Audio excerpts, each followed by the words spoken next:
me voy de mis pagos del Tucumán. Viene la conquista, viene clareando vidita y nunca te he de olvidar. Hola, Carlos. Jesús. Estoy especialmente contenta de este diálogo contigo. Bueno, y yo también, es un honor. Es que siempre todos los encuentros Un que... honor de verdad, no un honor de esos que es de verdad. El mío también, porque siempre que he tenido algún encuentro contigo, he salido sabiendo más cosas. Sí, que había alguien detrás de mí, ¿no? Por mí. Por ti. Por ti, Carlos, porque eres autor, eres artista, eres pintor, eres creador, eres maestro de teatro de vanguardia, eres iluminador. Abruma. A ver si hago algo bien de todo eso, ¿no? Es que yo creo que precisamente todo lo que haces, lo haces bien. Vale. No, yo creo que es, bueno, es una manera de, pues sí, de hacer las cosas como caseras, ¿no? Como a mí me gusta decir. Entonces todo eso viene de hacérmelo yo todo, porque en el fondo quizás me gusta manosear las cosas y repetirlas. Y soy hombre más de taller que de pensamiento. O sea, Es donde en la masa. ¿Es donde mejor te encuentras, donde más feliz eres? Yo creo que sí, vamos, yo creo que o sea, a mí en el momento en que está terminándose una obra, que estás en el teatro, que ves que todo un equipo lo está dando forma y la está poniendo en pie, para mí sigue siendo una excitación extraordinaria. Pero para llegar a eso, para mí, yo necesito mucho tiempo, manosear las cosas, sí, como barrer la viruta del taller, como decía mi maestro, ¿no? Uh-huh. Ese maestro, que luego hablaremos de él, vamos a decir que estamos ahora mismo en el escenario de La voluntad de creer, esta obra que se está representando en las naves del Español en Matadero, en Madrid, dirigida por Pablo Messier, e inspirada en Odette, esa obra de culto, esa obra maestra de Dreyer. Parece que salgo yo de la mismísima obra hoy. Yo no, pero estábamos casi en blanco y negro. En blanco y negro, vamos a hablar de blanco y negro. Una obra que a su vez Dreyer se inspiró en la pintura del que se conocía el poeta del silencio, Hammershøi. ¿Dónde has acudido tú para iluminar el espacio de la voluntad de creer? Pues mira, yo en principio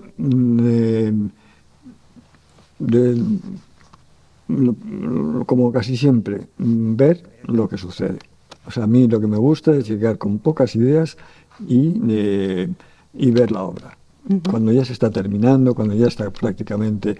Y esa primera impresión, esa primera que yo digo que te llega más por la piel que por el cerebro, que por la lógica, ahí es donde me encuentro a gusto para empezar. Y luego escuchar a Pablo.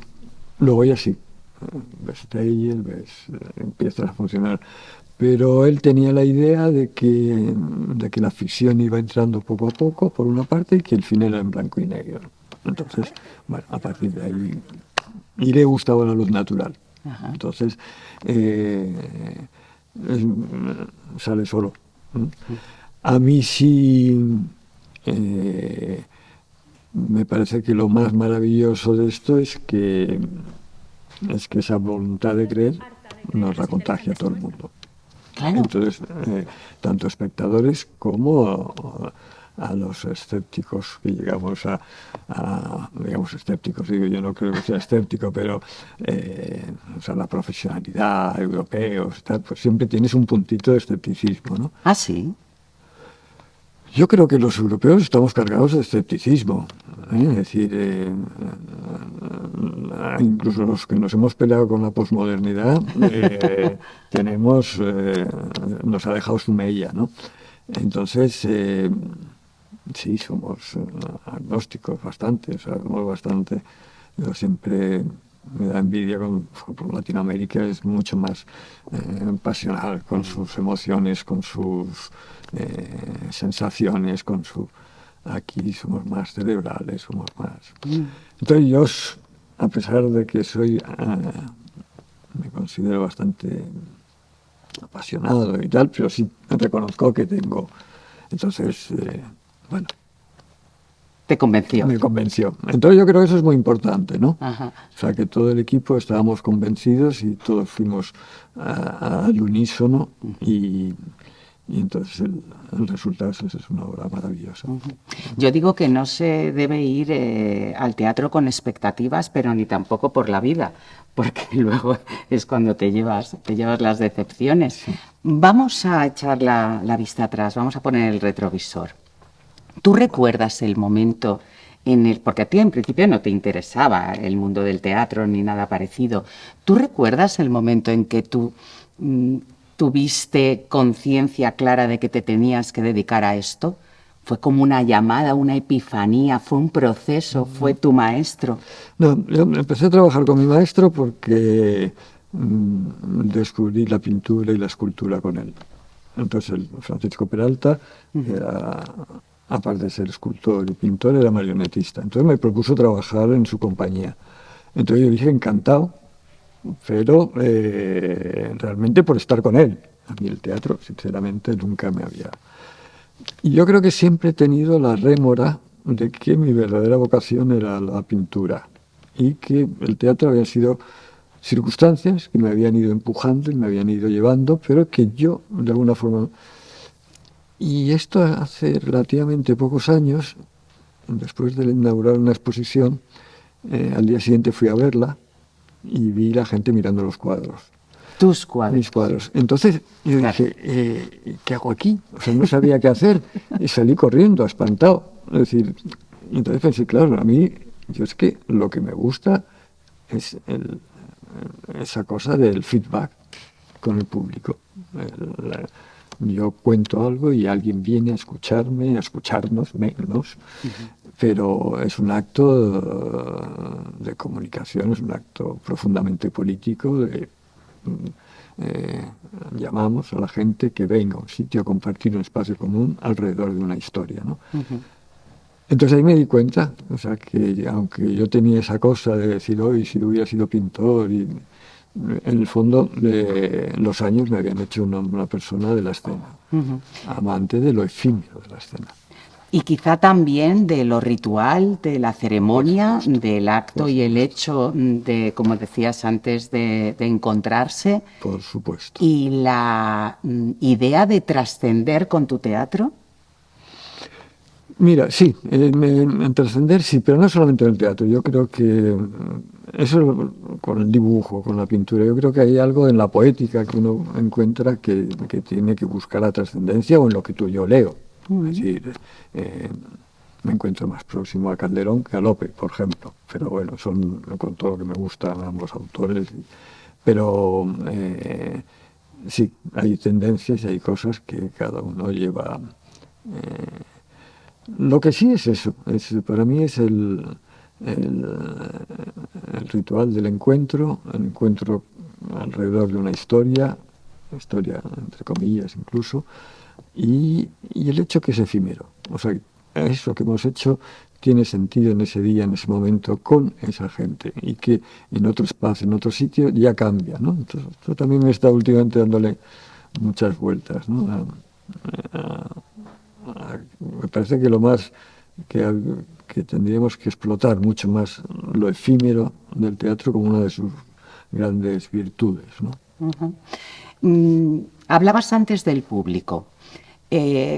Como creador, ¿qué relación estableces tú con el espectador? ¿Crees que hay que sacudirlo, hay que complacerle, hay que desafiarlo? ¿Tú cómo prefieres esa conexión? Yo creo que eso, yo analizo, es decir, en mi vida ha ido cambiando. Yo he habido muchas veces que he pensado que era importante pelearme con el público.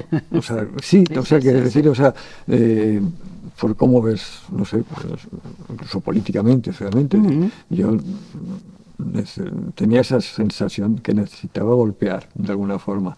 Hay otras veces que he tenido la profunda necesidad de cogerle con la mano y decir, mira, te voy a llevar por un camino difícil, pero te voy a llevar de la mano.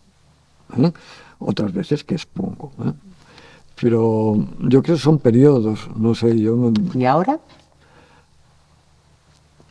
Ahora, yo creo que estoy en un momento en el cual, fíjate, me encuentro más próximo. Eso es decir, no le cojo de la mano, porque eso es un trato individual. Yo siempre pensaba que yo hacía teatro para cada una de las personas que se sientan aquí. Y ahora pienso más en decir, vamos a abrazar. Vamos a abrazarnos y voy a contar una historia en este abrazo, ¿no? Uh-huh. Me encuentro, o sea, que yo creo que también todos los movimientos de pensamiento que vi en los últimos años,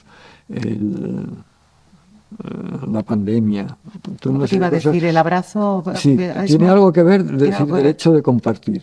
Yo creo que ahí... Entonces, en este momento yo pienso que por ahí, pero tampoco puedo decir muy seguro, ¿no? Fíjate, el tema de los abrazos es lo primero también que me ha venido a la mente después de lo de la pandemia, esta necesidad de tocarnos, ¿no? Sí. Y de compartir y sí. Yo, que además pasé la pandemia en soledad, fue algo, o sea, bajar para mí a la compra era como un acontecimiento, simplemente porque me cruzaba con otros seres humanos en los pasillos, ¿no? del centro, del supermercado donde iba, ¿no? Sí. Y creo que es verdad que hay una serie de creadores que también nos ha pasado lo mismo, pero claro, que repercute en vuestro... Sí, para mí yo creo obra. Que eso... para mí siempre creo que ha tenido importante el contacto con el público, aunque a veces lo he entendido de forma más individual, pero siempre ha sido... Quizá ahí es cuando... Bueno, no me acuerdo la primera obra, yo creo que la primera producción que se estrenó en Madrid fue El Renacimiento de la Tristura. Y yo ya había hecho La Luz. En el canal. En el canal, y recuerdo claramente la emoción compartida, o sea, de oír a la gente llorar del público y sentir que esa emoción de estar era... Y yo creo que eso no debemos de olvidar. Y yo creo que además es una de las almas fuertes que tiene el teatro, que es decir, esa situación, bueno, ya lo he dicho. De comunión. Vámonos otra vez a unos años atrás. Ese momento en el que fundas La Tartana, esa compañía, ese colectivo teatral sin director, con trabajo compartido. Fíjate, a mí me suena como un Shangri-La, como un lugar de creación de amor y de paz tipo comuna y como una especie de ciudad irreal.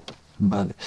Sí, yo creo que el 77, que es cuando formamos Tartana, Carlos Lorenzo, Juan Muñoz y yo, y que al poco tiempo se une Juan Pablo Muñoz Zielinski, como que iba a hacer la banda sonora, y de repente, mira, estoy cansado de hacer acompañamientos de cantautores y tal, tengo ganas de... Y se incorporó al proyecto con la música en directo.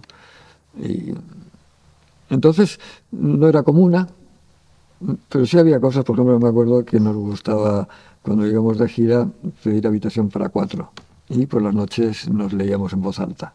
Entonces eran cosas bonitas de aquella época. Y sí, íbamos a hacer una obra que teníamos la idea de hacer sobre el Mediterráneo, que fue la isla. Entonces nos fuimos a trabajar a Almería, buscamos sitio donde ir, cada viaje. Pero sí, de alguna manera, unas discusiones maravillosas sobre el color, ¿no? Cómo es el color en el Mediterráneo, cómo representar ese color en la escena. Bueno. Hablabais mucho, ¿no? Sí, y discutíamos. Y discutíais. Había algunos que éramos polemistas. Bueno, que eran más polemistas. Yo no soy muy polemista, pero sí, ahí en Tartana en esa época sí discutíamos bien, ¿no? O sea, sí. O sea, por ejemplo, ¿no? Juan Pablo Muñoz, que era que es murciano, él defendía que el Mediterráneo de colores vivos y saturados, y yo defendía que el exceso de luz provoca cierta neblina que matiza mucho los colores. Entonces, es decir, tú te vas a Almería, entonces está todo como blanquecino, o sea, la luz o te ciega o hace que los colores no sean tan brillantes como pueden ser en cuando sale un rayo de luz en Asturias, ¿no? En el País Vasco, que todos los colores nos revientan. Claro, ahí empiezan a aparecer pasteles, morados grisáceos, o sea, las montañas se difuminan, o sea, ahí. Entonces esas discusiones, claro, eso infundió, entonces de repente sí, tomamos, o sea, todo lo que luego hicimos en la representación de aquella isla que nacía, tenía todas esas, bueno, se había metido toda aquella discusión, ¿no? A mí me parece maravilloso que se discutan por temas como el que acabas de contarnos. Citando al periodista Pablo Caruana, que te conoce bien, Buen amigo. dice lo siguiente: tus obras componen uno de los estudios sobre la condición humana más crudos de la escena del siglo XXI y yo me atrevería a decir que del siglo XX. ¿Tú crees, Carlos, que el ser humano está abocado a la autodestrucción irremediablemente?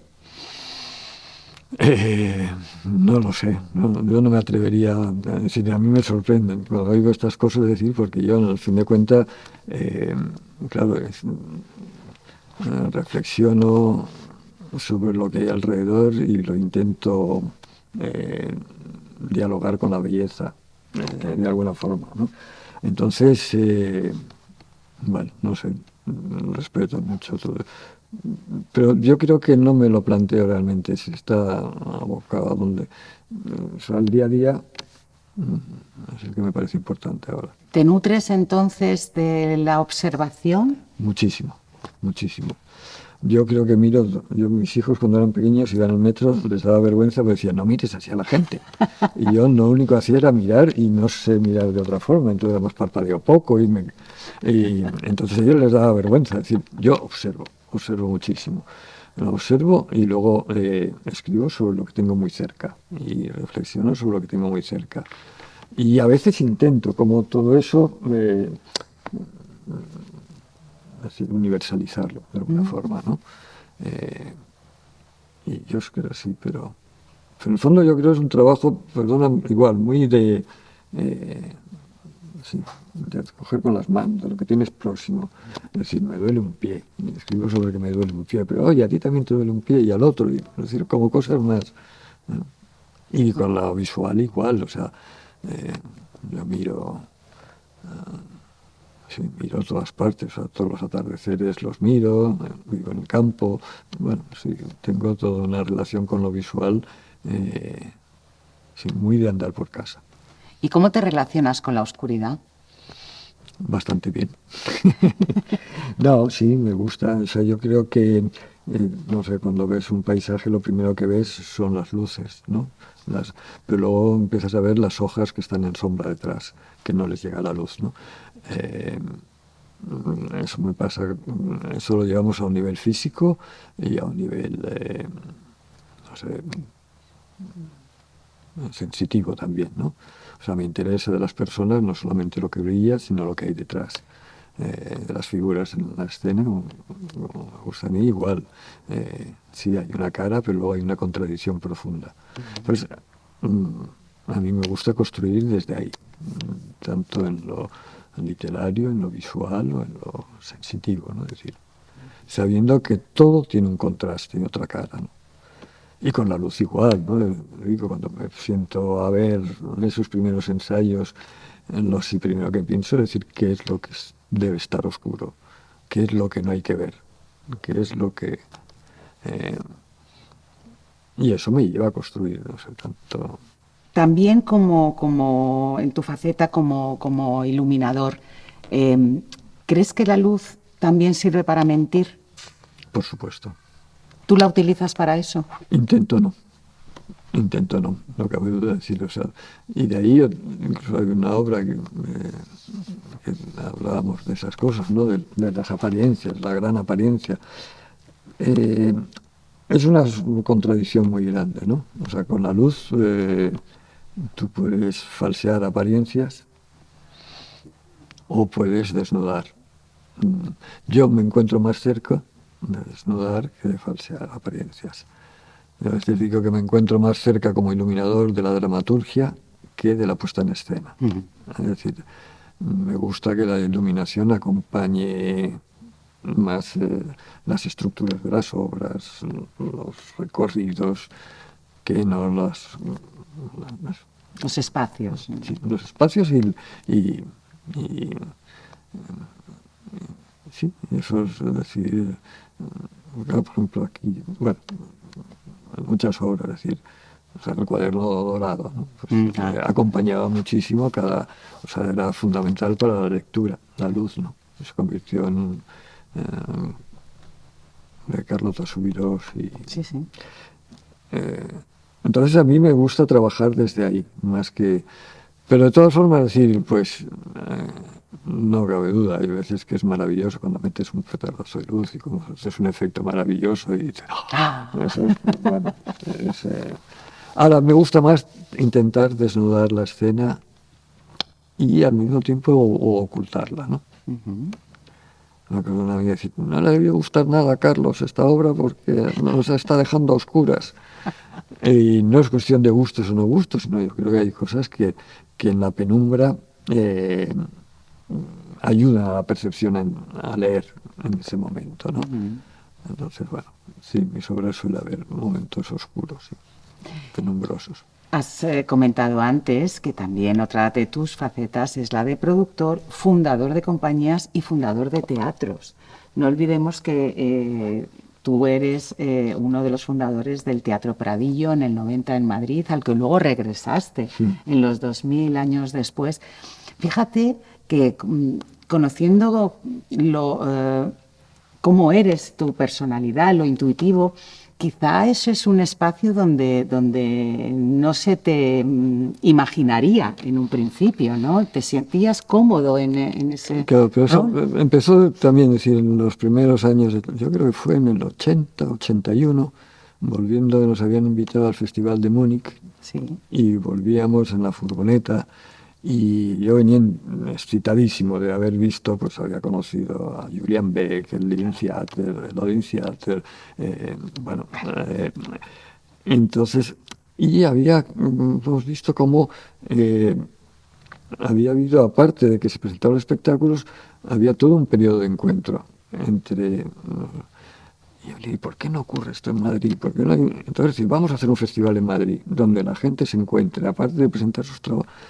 Entonces, a raíz de ahí, presentamos un proyecto del ayuntamiento en la época de Tierno Galván, debe ser 79, 80, y a raíz en el marco de la fiesta de San Isidro, durante 5 años organizamos un festival, el Encuentro Internacional de Teatro en la Calle. En la calle, sí, sí. En que dio cabida a que se hicieran muchas cosas y hubo muchos encuentros y yo creo que... Entonces, de alguna forma, yo creo que eso es sostenido. Es decir, ibas y veías un tipo de teatro que en España no veías. Por ejemplo, Tartana hemos viajado mucho, hemos girado mucho por el extranjero. Entonces, ¿por qué no hay un teatro donde la relación sea diferente, donde se impliquen, bueno, de otra manera? Y eso es lo que nos llevó a hacer Pradillo y lo que nos ha llevado, pues, bueno, es una... Lo que ocurre es que, por supuesto, no es algo vocacional, nunca lo ha sido. Claro. Me ha gustado hacerlo, he aprendido muchísimo porque he visto muchos trabajos y no solamente los resultados, sino desde la cocina he asistido a procesos, he asistido a ensayos. Me ha hecho reflexionar sobre la relación del teatro con la sociedad. O sea, yo creo que para mí lo que pasa es que llegó un momento en que, o sea, el tiempo no me daba para más. O sea, yo iluminaba, hacía mis obras y entonces hubo un momento en que no tenía tiempo para leer, que para mí es dificultoso. O sea, soy un mal lector, necesito mucha disciplina en la lectura, necesito mucho tiempo y entonces, pues, bueno. Tenías que priorizar. Sí, en algún momento si se acaba esto, no vuelvo a meterme en estos. Claro, pero es que yo me acuerdo perfectamente cuando la reapertura, cuando tomasteis en los 2000 otra vez, Fernando Rengifo, Getse y tú, las riendas de la Pradillo, la relación que vosotros teníais con los artistas y los creadores que iban al teatro no se daba en otros teatros. O sea, vosotros erais más bien unos comisarios, ¿no? Bueno, éramos como, yo me acuerdo de las cosas que hablamos, decir, mira, lo que teníamos que hacer es, cuando abrimos, podemos decir, ¿tú qué harías, Carlos, que conoces decir, pues mira, yo quitaría los camerinos y haría una cocina. Es decir, haría un espacio donde convivir.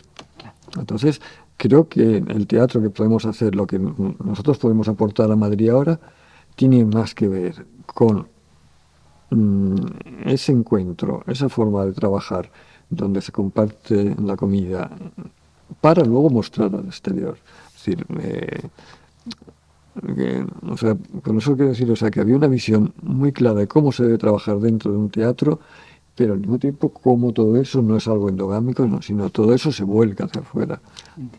Entonces que, bueno, y no sé, y luego estuvo el Lugar Sin Límites también, que fue otro, cosas bonitas que han pasado en Madrid, y bueno, pues sí. ¿Aprendiste? Mucho, ¿Te sirvió de mucho. aprendizaje? Pero tenía que acabar, no me daba, o sea, los años van pasando y no puedo trabajar 10 horas todos los días. Uh-huh. Lo que hay de aquel, sí. Bueno, pues yo creo que hay muchas cosas en común, hay mucho más cansancio, hay más tranquilidad para enfocar las cosas, no hay la urgencia que había entonces,